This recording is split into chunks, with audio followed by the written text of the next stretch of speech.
Chapter number 8, example number 5। आपको एक parallelogram दिया है और उसने ये कहा है कि प्रूव करिए कि जो इसके बाइसेक्टर्स होंगे एंगल के, वो अपने आप में एक रेक्टेंगल बनाएंगे। तो हमने ये फिगर बना दी, इसकी नेमिंग कर दी ABCD। उसके बाद इसे नेमिंग दे दी हमने P, यहाँ Q, यहाँ R, यहाँ S। हमें क्या करना है, PQRS को पैरेलल रेक्टेंगल दिखाना है। देखे ध्यान से। To prove quadrilateral PQRS is a rectangle. भाई रेक्टेंगल दिखाने के दो तरीके होते हैं, या तो आप पैरेललोग्राम दिखाकर एक एंगल 90 का दिखा दो, या सारे एंगल 90 के दिखा दो, तो भी हमारा पर्पज सॉल्व हो जाता है। ठीक है। अब क्योंकि ये एक पैरेललोग्राम है, तो आप बता सकते हैं angle A plus angle B कितना होगा? 180 डिग्री। वजह? शाबाश। को इंटीरियर एंगल्स, एंगल्स की तो जानकारी होगी आपको। दोनों का बाइसेक्टर पता है।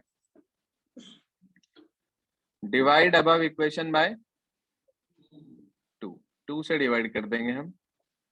Angle A/2 plus angle B/2, 180/2 यानी कि 90 डिग्री। एंगल A के आधे को मैंने 1 ले लिया अंदर की साइड, इसके आधे को 2 ले लिया, तो एंगल 1 प्लस एंगल 2 की वैल्यू 90 आ गई। अब एंगल 1 प्लस एंगल 2 90 हो गया। हमें 1 2 नहीं चाहिए, हमें तो P चाहिए। तो हमने ट्राइंगल पकड़ा ABP। हमने लिखा angle 1 plus angle 2 plus angle P equals to 180 degrees. Reason दिया ASP ऑफ ट्राइंगल। 1 प्लस 2 कितना? अभी प्रूफ किया आपने 90। तो आपको एंगल P मिल गया 90 डिग्री का।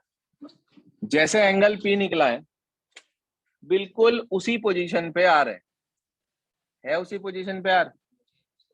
तो उसके लिए आपको सिर्फ ये लिखना है, similarly angle R is equal to 90 degree. दो एंगल आ गए। अब S और Q में से एक निकाल लूं और दूसरे के लिए सिमिलरली लिख दूं, तो चारों 90 के आ जाएंगे। अब उसके लिए हमने क्या करा, ध्यान दीजिएगा बोर्ड पर। Now angle A plus angle D कितना है? 180। वही को इंटीरियर, दोनों का बाइसेक्टर पता है। नेक्स्ट लाइन में डिवाइड अबव इक्वेशन बाय 2 करके डिवाइड कर देंगे। अब की बार A के आधे को इधर की साइड 3 ले लिया, इसे इधर की साइड 4 ले लिया मैंने। तो एंगल 3 प्लस एंगल 4 कितना आ गया? 90 डिग्री आ गया। अच्छा एक बात बताओ, 3 4 और एंगल ASD दिख रहा है? ASD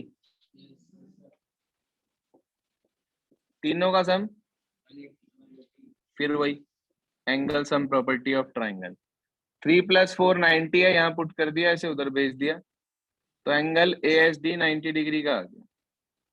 भाई अगर एंगल ASD 90 का हो गया ये वाला, तो एंगल PSR, हाँ जी, एंगल PSR इक्वल होगा क्या ASD के?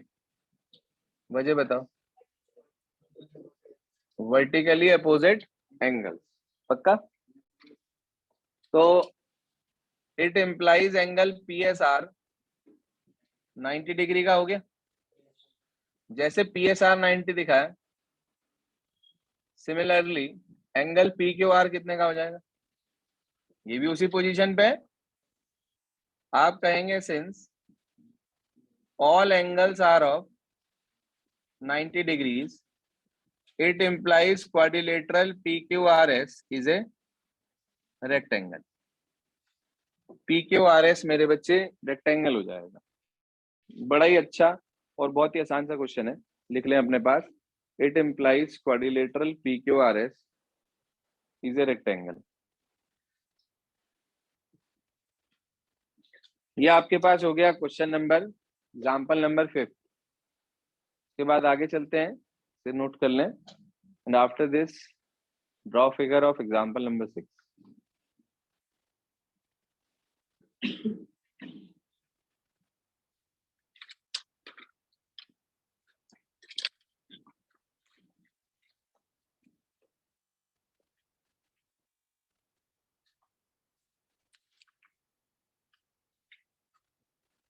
क्या कहता है एग्जाम्पल नंबर 6? देखिए ध्यान से, कह रहा है एबीसीडी एक पैरेललोग्राम है, पी और क्यू मिड पॉइंट है अपोजिट साइड एबी और सीडी के। ऐसा ही क्वेश्चन नंबर 5 में था, देखो ध्यान से 8.2 के, उसमें भी P Q R S parallelogram था, ई और एफ मिड पॉइंट थे, यहाँ पे पी और क्यू मिड पॉइंट है, opposite side A B C D के ही थे वहां भी। कह रहा A Q intersect D P at S, B Q intersect C P at R. उसमें सिर्फ दो चीजें ज्वाइन थी, दो लाइनें, इसमें चार ज्वाइन है। वो कह रहा है show that A P C Q is a parallelogram, A P C Q is a parallelogram. वहां भी दिखाया था आपने ए ई सी एफ को, याद होगा आपको। वही सेम काम यहाँ करना है। फिर कह रहा है डीपी बी क्यू को पैरेललोग्राम दिखाना है, और जब ये दोनों पैरेललोग्राम बन जाएंगे तो बीच वाला हिस्सा तो अपने आप ही पैरेललोग्राम आ जाएगा, लाइनें पैरेलल होती। अब कैसे दिखाएंगे, क्या सिस्टम है? वही प्रोसेसिंग, वही शुरुआत जो हमने क्वेश्चन नंबर 5 8.2 में करी थी, सेम टू सेम प्रोसेसिंग चलेगी। देखिए कैसे फिगर बना रहे हैं।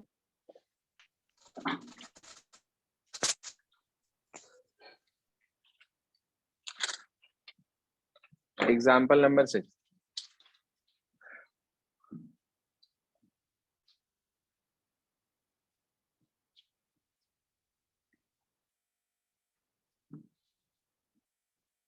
जी हाँ, बना लीजिए फिगर। इसका नाम है ए, इसका नाम है B, C, D, P, Q,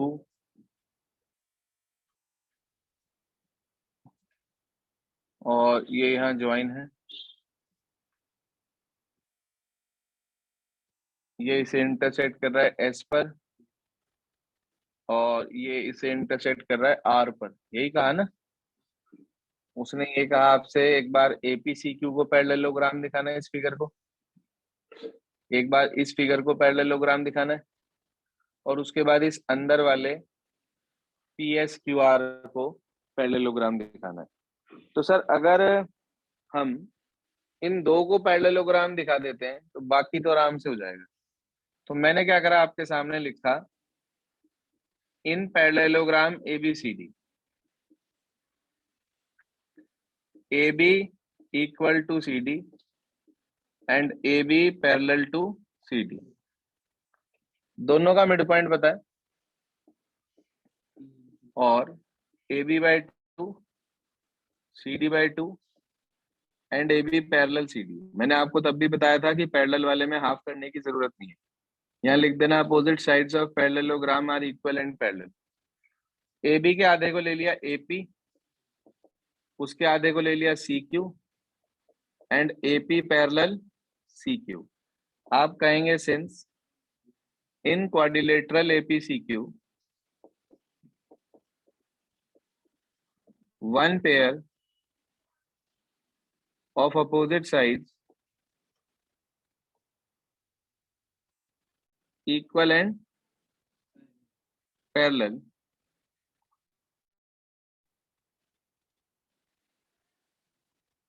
opposite sides equal and parallel,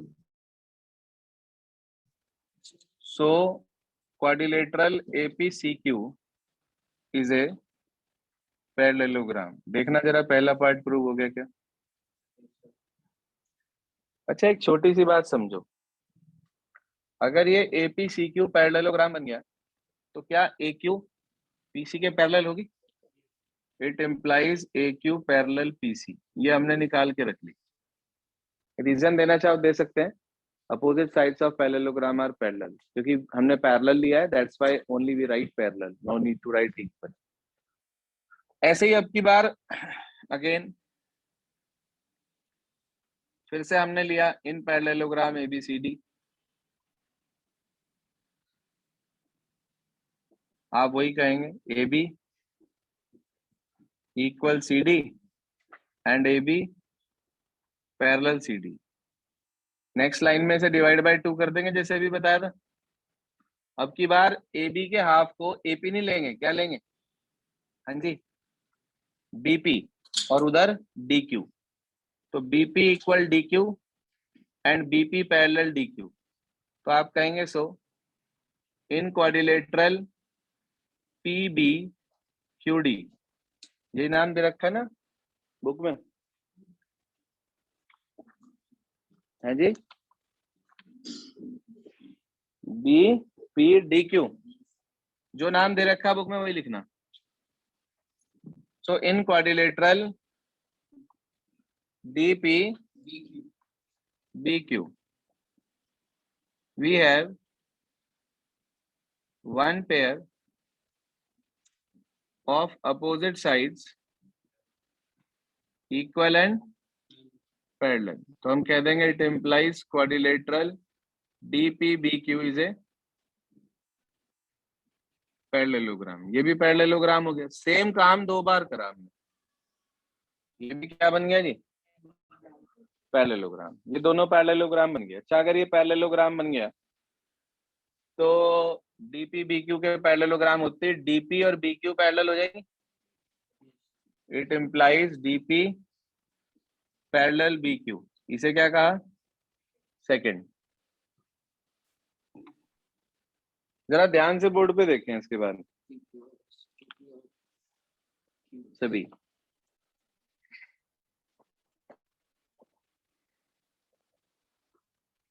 हाँ जी सर, इसके बाद सुने ध्यान से क्या कहता है हमारे पास आगे। आपने इसे इसके पैरेलल दिखाया, इसे इसके पैरेलल दिखाया, तो मैं ये कह सकता हूं क्या कि SQ पैरेलल है PR के? नाउ SQ पैरेलल PR, क्यों भाई? क्योंकि AQ पैरेलल है, हाँ जी, AQ पैरेलल है PC के, पक्का? ऑल्सो, हाँ जी, ऑल्सो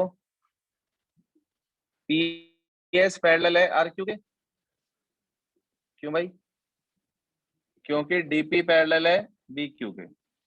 तो दोनों पेयर पैरेलल हो गए। It implies PSQR is a parallelogram.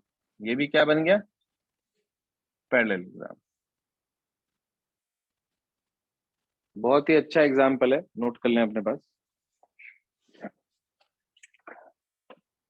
ये आपके पास है एग्जाम्पल नंबर 6। एक ही काम 2 बार हुआ, वही जो आपने क्वेश्चन नंबर 5 में पढ़ा था, सेम चीज। 8.2 के क्वेश्चन नंबर 5 का जो स्टार्टिंग है, वही सेम काम 2 बार करा इसमें, और ये प्रूव हो गया। इसलिए मैंने आपको एक दिन ये पहले दिया भी था एग्जाम्पल 5 पढ़ाने के बाद, कि आप क्वेश्चन एग्जाम्पल नंबर 6 कर लीजिएगा, क्वेश्चन 5 के बाद दिया था करने के लिए। लेकिन हो सकता है कि आप में से कुछ ने किया हो, कुछ ने ना किया हो। Now we proceed for the next one, last example, example number 7। 8 तो आपने कर ही लिया होगा, क्वेश्चन 4 के जैसा है। नहीं किसी से होगा तो मेरे से कल पूछ लेना चाहे तो। सुनिए ध्यान से यार, इस पे ना मोस्ट इंपॉर्टेंट डाल लो। ये एक ऐसा एग्जाम्पल है जो ना अगले साल 10th में भी काम आएगा। रीजन बताता हूँ। देखो, जो कॉन्ग्रेंट ट्राइंगल होते हैं ना, सुन लो ये बात, लिखना चाहो कहीं नोट करना चाहो कर लो, कि congruent triangles are equal in area. जो कॉन्ग्रेंट ट्राइंगल होते हैं उनका एरिया इक्वल होता है। अब जैसे ये एग्जांपल 7 है, इसमें कह रहा है D E and F are respectively the mid points of the side A B B C and C A respectively. कह रहा है show that ABC is divided into 4 congruent triangles. यहाँ पे तो कॉन्ग्रेंट ट्राइंगल्स है। अगले साल यही क्वेश्चन में आपको दिखाना होगा कि these midpoints divide the whole triangle into 4 triangles of equal areas। अरे जब चारों कॉन्ग्रेंट हमने यहाँ दिखा दिए तो इक्वल तो हो ही गए, क्योंकि कॉन्ग्रेंट ट्राइंगल्स का एरिया आपस में कैसा होता है? इक्वल होता है। अब यहाँ पे ना एक प्रॉपर्टी यूज होती है, वो प्रॉपर्टी, वो थ्योरम क्या है? वो थ्योरम आपकी एक इकलौती ऐसी थ्योरम है जिसका प्रूफ हमें इसमें करना है कि diagonal of parallelogram divided into two congruent triangles, जो डायगोनल होते हैं पैरेललोग्राम का, वो उसे दो ट्रायंगल में डिवाइड करता है जो आपस में कैसे होते हैं? कॉन्ग्रुएंट होते हैं। ठीक है जी। ये जो थ्योरम है हमारे पास, उसका यूज होगा इसके अंदर। किस तरीके से, कैसे होगा, कैसे हम उसको यहाँ पर शो करेंगे, क्या तरीका है? जरा 1 मिनट के लिए मैं आपके सामने एक ट्रायंगल बोल रहा हूँ, नाम देखिएगा आप। ट्रायंगल का नाम लिया मैंने ABC, दिख रहा है सभी को पूरा? ABC। ABC आपके पास एक ट्रायंगल है। अच्छा, उस ट्रायंगल ABC के अंदर, उस ट्रायंगल ABC के अंदर आपके पास D एंड F, हाँ जी, D and F are the mid points of AB and AC। तो DF parallel BC and DF equal half of BC। कौन सी थ्योरम? शाबाश, mid point theorem. Mid point theorem ये कहती है कि किसी भी ट्राइंगल के दो साइडों के मिड पॉइंट को जोड़ने वाली लाइन तीसरी साइड के पैरेलल और हाफ के इक्वल होती है। तो इसका ये मतलब हुआ कि DF parallel BC and DF equal half of BC, half of BC। यहाँ तक ओके? अच्छा, BC का हाफ क्या होगा? BE क्या होगा? तो मैं कह सकता हूँ कि DF equal BE and DF parallel BE। तो क्वाड्रिलेटरल BEFD दिख रहा है सबको? सॉल्यूशन मत देखना, फिगर में देखो सिर्फ। BEFD क्या बन गया? पैरेललोग्राम। जरा अपनी बुक में पेज नंबर 139 निकल लो आप, पेज नंबर 139। वहां थ्योरम लिखी है 8.1 कि diagonal of parallelogram divided into, शाबाश, पढ़ ली थ्योरम आपने। अब अगर BEFD पैरेललोग्राम बन गया और DE उसमें डायगोनल है, तो इसका मतलब ट्राइंगल BDE और DEF आपस में कैसे होंगे? कॉन्ग्रुएंट होंगे। अच्छा, अगर मैं BC के हाफ को BE ना लेकर EC लेता, तो नीचे वाली जो राइट साइड को बन रहा BECF वो पैरेललोग्राम बनता। yes. और ये डायगोनल होता। yes. तो CEF कॉन्ग्रुएंट हो जाता DF के। yes. तो ये दोबारा दिखाने की जरूरत नहीं है, इसके लिए आप लिखेंगे सिमिलरली। क्या लिखेंगे? एक साइड का दिखा दिया, फिर लिख दिया similarly. CEF congruent to DEF, ADF ऊपर वाला कॉन्ग्रुएंट टू DF, लेफ्ट वाला भी बीच वाले के कॉन्ग्रुएंट, राइट वाला भी बीच वाले के कॉन्ग्रुएंट, ऊपर वाला भी बीच वाले के कॉन्ग्रुएंट। तो from first, second and third चारों कॉन्ग्रुएंट हो गए। यही प्रूव करना है। देखो आप, लिखा है नीचे सॉल्यूशन में, सिमिलरली शब्द लिखा दिख गया होगा आपको एक जगह। तो बस काम खत्म। किताब में सॉल्यूशन दे रखा है वैसे नहीं करना है, आपको वही लिखना है जैसे कि मैंने बताया आपको कि since in triangle ABC D and F are the midpoint of AB and AC, so by midpoint theorem DF parallel BC, DF equal half of BC। Half BC की जगह पर BE लिख देंगे, तो DF equal BE, DF parallel BE आ जाएगा। सो quadrilateral BEFD parallelogram हो जाएगा। फिर लिखेंगे since diagonal of parallelogram divided into two triangles of two congruent triangles, तो BDE कॉन्ग्रुएंट टू DF। फिर लिखेंगे सिमिलरली, जो नीचे के दो दे रखे ये congruent, it implies all four triangles are congruent. करके दिखाऊं? कोशिश कर लेंगे।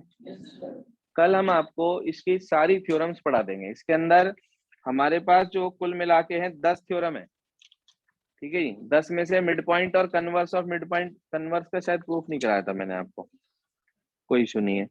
तो मैंने आप लोगों को मिड पॉइंट थ्योरम एक करा रखी है, बाकी की जो 7-8 थ्योरम्स है वो कल बताकर इस चैप्टर को हम कल खत्म करेंगे। And day after tomorrow we will start chapter number 13, surface area and volume. तो आज आप सबको करना क्या है वो नोट कर लीजिए। आज आपको सारे एग्जाम्पल्स रिपीट करने हैं पहले से लेके आखिरी तक। अगर आप पिछले करके लाए हैं तो भी, नहीं करके लाए हैं तो भी, you all have to repeat example number 1 to example number 8। इतना करेंगे बस आज।